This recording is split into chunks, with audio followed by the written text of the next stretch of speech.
नमस्कार, मी अपर्णाज लाईफस्टाईल आणि cooking recipes या माझ्या यूट्यूब चॅनलमध्ये अगदी मनापासून तुमचं स्वागत करते।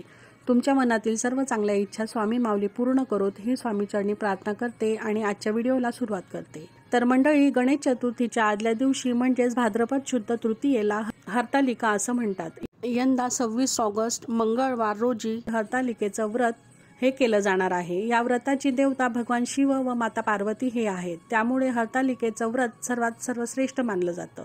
मंडळी, आजच्या व्हिडिओमध्ये कोणालाही जमेल अगदी साध्या सोप्या पद्धतीने हरतालिकेची पूजा कशी करावी हे आपण प्रत्यक्षात पाहणार आहोत। त्याचबरोबर लागणारे संपूर्ण साहित्य तसेच ही पूजा कोण कोण करू शकते अशी संपूर्ण माहिती आपण आजच्या व्हिडिओमध्ये पाहणार आहोत। त्यासाठी व्हिडिओ स्किप न करता पूर्ण पहा आणि तुम्ही जर आपल्या चॅनलवर नवीन असाल, तुम्हाला आपले व्हिडिओ जर आवडत असतील तर चॅनलला सबस्क्राईब नक्की करा। त्याचबरोबर बेल आयकॉनही क्लिक करा, जेणेकरून नवीन व्हिडिओ अपलोड झाला की त्याचं नोटिफिकेशन सर्वात आधी तुम्हाला मिळेल आणि आपले व्हिडिओ जास्तीत जास्त लोकांपर्यंत शेअरही करा।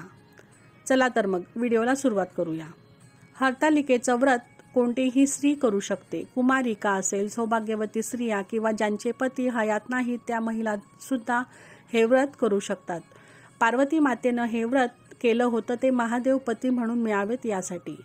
पौराणिक मान्यतेनुसार देवी पार्वतीची कठोर तपश्चर्या पाहून भगवान शिवशंकर प्रसन्न झाले आणि तिला दर्शन देऊन तिचा पत्नी म्हणून स्वीकार केला। तेव्हापासून विवाहित स्त्रिया, अविवाहित मुली पतीच्या दीर्घायुष्यासाठी आणि चांगला जोडीदार मिळावा यासाठी हे व्रत आचरण करतात। असे मानले जाते की भगवान शिव आणि माता पार्वती यांची मनोभावे पूजा केली तर विवाहित स्त्रियांना अखंड सौभाग्य हे प्राप्त होतं व मुलींना त्यांच्या मनासारखा जोडीदार हा मिळतो।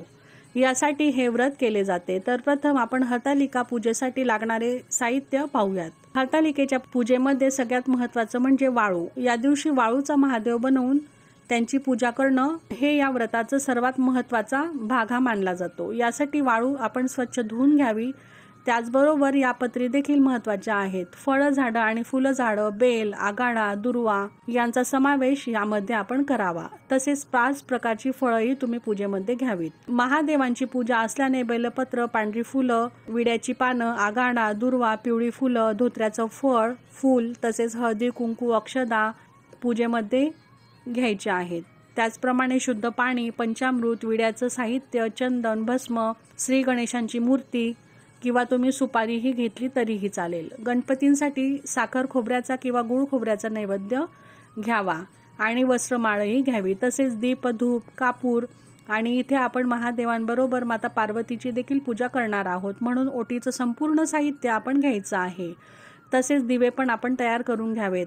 मला मिळेल ते साहित्य मी हरतालिका पूजनासाठी घेतलेलं आहे, पण ही पूजा आपल्याला यथाशक्ती यथाभक्ती करायची आहे। शेवटी काय तर मनातील भाव हा महत्त्वाचा आहे। तुमच्याकडे जेही साहित्य उपलब्ध असेल ते तुम्ही घ्यावं।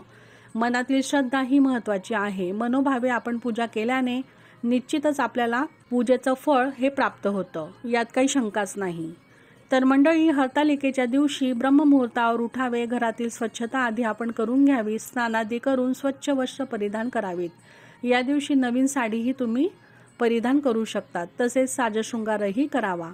त्यानंतर घरातील देवपूजा करून घ्यावी आणि नंतर देवघराजवळ जागा असेल तर तिथेही तुम्ही चौरंग किंवा पाट हा मांडू शकता किंवा तुम्हाला ज्या ठिकाणी योग्य जागा मिळाली त्या ठिकाणी पूजा ही मांडावी। ती जागा आपण स्वच्छ करून घ्यावी, त्यावर पाट किंवा चौरंग हा मांडावा, सुंदर रांगोळी काढावी। तर सर्वात आधी आपण वाळूचा महादेव बनवणार आहोत। पूजेला सुरुवात करण्याआधी स्त्रियांनी स्वतःला हळदी कुंकू लावावं आणि त्यानंतर पूजेला सुरुवातही करावी। ही वाळू पूजेसाठी आपण वापरणार आहोत, म्हणून ती आपण स्वच्छ धुवून घ्यावी किंवा तुम्हाला जर वाहत्या पाण्यातील वाळू मिळाली तर अतिशय उत्तम। या वाळूची महादेवांची पिंड बनवून आपण घ्यावी। अनेक जणांना असं वाटतं की घरात आपल्याकडे महादेवांची पिंड आहे तर मग त्या पिंडीची पूजा करू शकतो का? पण नाही, हरतालिकेच्या पूजेला वाळूची पिंड बनवूनच त्याची पूजा करण्याला जास्त महत्त्व आहे। त्यामुळे या दिवशी आपल्याला वाळूचाच महादेव बनवून त्यांचीच पूजाही करायची आहे। हरतालिकेची पूजा शक्य तितक्या लवकर आपण सकाळी करावी। या दिवशी सर्व महिलांनी दिवसभर आणि रात्रीही पूर्ण वेळ उपवास करावा आणि दुसऱ्या दिवशी हा उपवास सोडायचा असतो। तर अशा प्रकारे पाटावर संपूर्ण शिवसृष्टीच आपल्याला काढायची आहे। महादेवांपुढे नंदी, पार्वती माता, तिच्या सखी ह्याही आपल्याला काढायच्या आहेत, कारण ही पूजा पार्वती मातेने तिच्या सखींसोबत केली होती। म्हणून तिच्या सखी पण आपण काढाव्यात। अशा प्रकारे हरतालिका पूजनामध्ये गौरी बनवायच्या आहेत। तुमच्याकडे जर माता पार्वती आणि तिच्या सखींची मूर्ती असेल तर तीही तुम्ही पूजेमध्ये ठेवू शकतात, आणि जर नसेल तर वाळूचेच आपण लिंबाच्या आकाराचे ढीग करून घ्यावेत आणि त्यांचीच आपण पूजा माता पार्वती आणि तिच्या सखी म्हणून करावी। इथे मी माता पार्वती, तिच्या 2 सखी व नंदी असे काढले आहेत आणि पूजेत गणपतीही आपण ठेवायचा आहे। अशा प्रकारे आपण शिवसृष्टी पाटावर काढून घ्यावी। पिंडीचा निमुळता भाग जो आहे तो उत्तर दिशेला यायला हवा, अशा पद्धतीने आपण ते बनवावं। तर कोणत्याही पूजेची सुरुवात करण्याआधी आपण दीप हा प्रज्वलित करून घेतो, कारण अग्नीच्या साक्षीने पूजा केली तर ती पूजा देवापर्यंत लवकर पोचते असं म्हणतात। दिव्याला आपण हळदी कुंकू फूल अर्पण करावे। दिव्या दिव्या दीपत्कार, कानी कुंडल मोतीहार, दिव्याला पाहून नमस्कार हा श्लोकही आपण म्हणावा। त्याचबरोबर कोणतीही पूजा करायच्या आधी आपण गणेश पूजन हे करत असतो। श्री गणेशांना शुद्ध पाण्याने तसेच पंचामृताने अभिषेक करावा। अभिषेकादरम्यान वक्रतुंड महाकाय सूर्यकोटी समप्रभ निर्विघ्नं कुरु मे देव सर्व कार्येषु सर्वदा या मंत्राचा जप आपण करावा। पाटावर थोड्या अक्षता ठेवून त्यावर हळदी कुंकू अर्पण करावं व श्री गणेशांची स्थापना आपण करून घ्यावी। श्री गणेशांना चंदन, हळदी कुंकू, दुर्वा, अक्षता तसेच लाल फूल हे अर्पण करावे। त्यानंतर गुळ खोबऱ्याचा नैवेद्यही तुम्ही दाखवावा। आता आपण महादेवांची पूजाही करणार आहोत। वाळूचे शिवपिंड असल्यामुळे थोडंच पाणी व पंचामृत आपण टाकावं। शुद्धोदक स्नानम समर्पयामी, त्यानंतर आपण पंचामृताने स्नान घालावे। त्यावेळी पंचामृत स्नानम समर्पयामी असं आपण म्हणावं। त्यानंतर महादेवांना भस्म, चंदन, अक्षता असं अर्पण करायचं आहे। इकडे आपण माता पार्वती व तिच्या सखींचीही हळदी कुंकू अक्षता अर्पण करून पूजाही करावी। सर्वांना फुलं अक्षता अर्पण करायची आहेत। त्यानंतर पांढरी वस्त्रमाळ देखील आपण अर्पण करावी। तसेच महादेवांना अर्पण करण्यासाठी जे काही आपण साहित्य घेतलेलं असेल तेही अर्पण हे करावं। त्यामध्ये धोत्र्याचे फूल असेल, फळ असेल, बेलपत्र तसेच सर्व प्रकारची आपण पत्री जी घेतलेली आहे ती पण आपण अर्पण करावी। महादेवांना बेलपत्र अतिशय प्रिय आहे, ते आपण पालथे बेलपत्र अर्पण करावे। ओम नमः शिवाय, ओम नमः शिवाय, ओम नमः शिवाय या मंत्राचा जप आपण पूजेदरम्यान करायचा आहे आणि त्यानंतर 4 किंवा 2 विडे आपण ठेवायचे आहेत। एक गणपतींचा व एक महादेव व पार्वतींचा असे विडे आपण ठेवावेत। एकावर एक असे 2 जोड आपण विड्याची पानं ठेवायची आहेत आणि त्यावर विड्याचं साहित्य हे ठेवावं।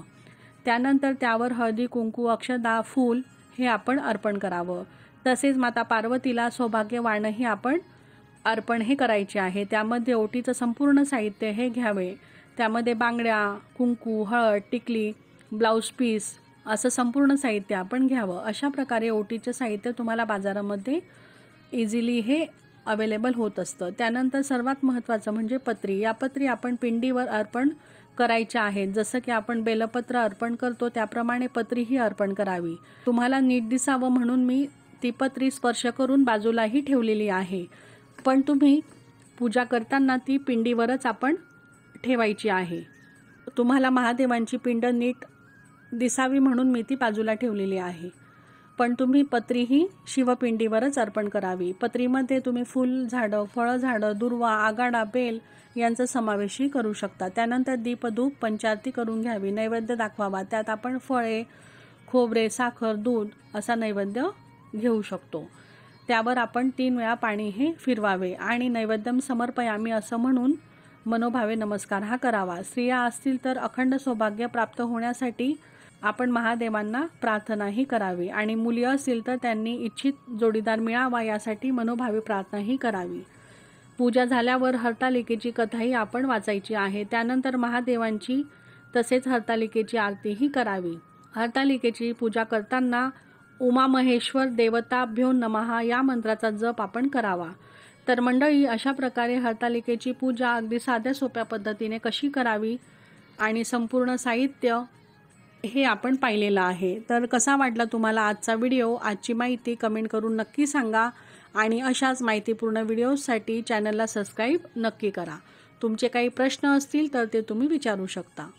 हरतालिकेची उत्तर पूजा कशी करावी याचाही व्हिडिओ लवकरच आपल्या चॅनलवर अपलोड हा केला जाईल।